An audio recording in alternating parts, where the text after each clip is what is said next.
It's a question that keeps you awake at 3 a.m., staring at the ceiling, replaying every argument in your head. Is the person you love actually a narcissist, or are they just emotionally immature? It's the difference between a tragic misunderstanding and a calculated trap. Most people think these two things are worlds apart, but when you're in the middle of the storm, they look almost identical. Both people will hurt you, both will make you feel lonely in your own home, and both will leave you wondering if you're the one who is actually crazy.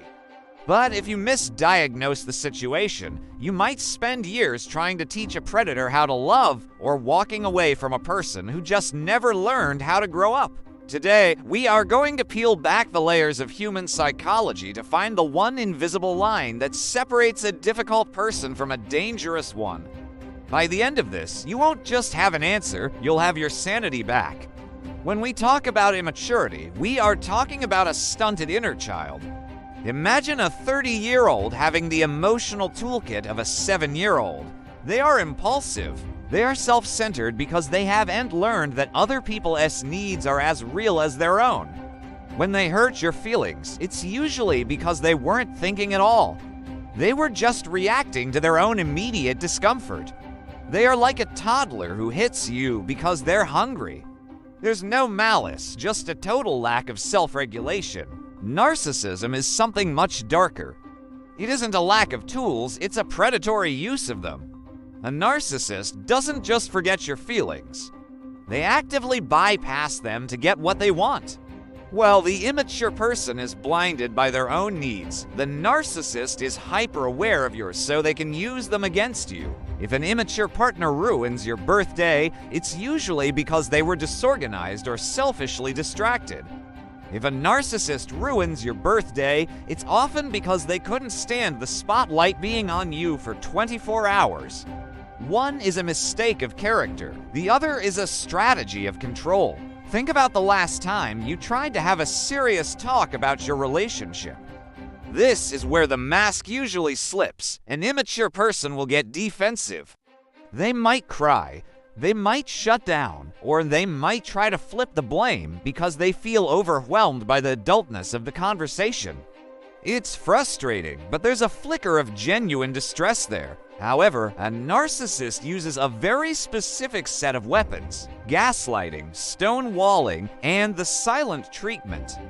They don't just shut down, they punish you for having the audacity to speak up.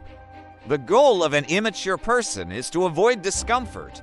The goal of a narcissist is to win the argument and keep you small. There is a concept in psychology called theory of mind. It's the ability to understand that other people have different perspectives and feelings. An immature person has a weak theory of mind. They struggle to step into your shoes. But here is the terrifying part. A narcissist often has an excellent theory of mind. They know exactly how you feel.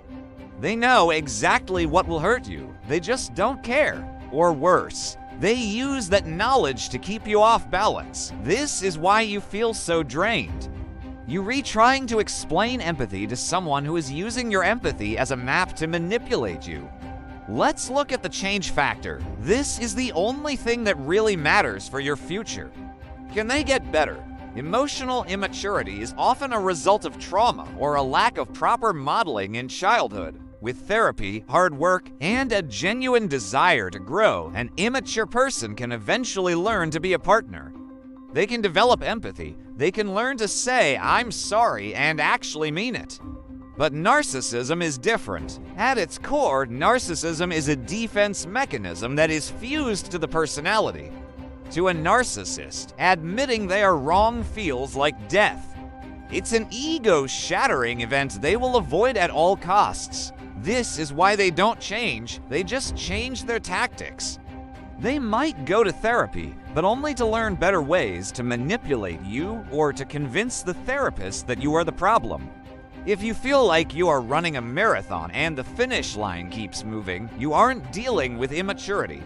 You're dealing with a person who thrives on the chase. You might be asking, why does it feel so similar if they are so different? It's because the victim experience is the same. Whether someone hits you by accident or on purpose, your bruise still hurts. Whether they ignore your needs because they're clueless or because they're cruel, you still end up starving for affection. You have to stop looking at their intentions and start looking at the impact on your life. If you have spent years waiting for a child to grow up and they refuse to put in the work, their reason doesn't matter anymore. Your life is passing you by while you act as a full-time emotional rehabilitator for someone who isn't even paying tuition. True recovery starts when you stop being a detective and start being your own advocate. You don't need a clinical diagnosis to decide that you deserve peace. You do and need a doctor to sign off on a narcissism certificate to justify leaving a situation that is killing your spirit. If the relationship requires you to set yourself on fire to keep them warm, it is toxic, period. The immature person might eventually realize what they lost and grow from it. The narcissist will simply find a new person to play the game with, but neither of those outcomes is your responsibility.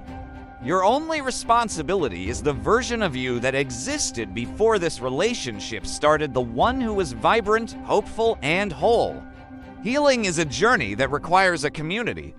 It requires people who have seen the same red flags and felt the same hollow ache in their chests. You don't have to carry this confusion alone anymore. If this spoke to your heart and gave you a moment of clarity, I want to invite you to join us. We are building a space where your experiences are validated and your strength is restored. Please subscribe to Toxic Relationship Recovery and become a part of our community. We are here to walk with you every step of the way as you reclaim your life and your light. You are not crazy, you are not alone, and you are finally heading home to yourself.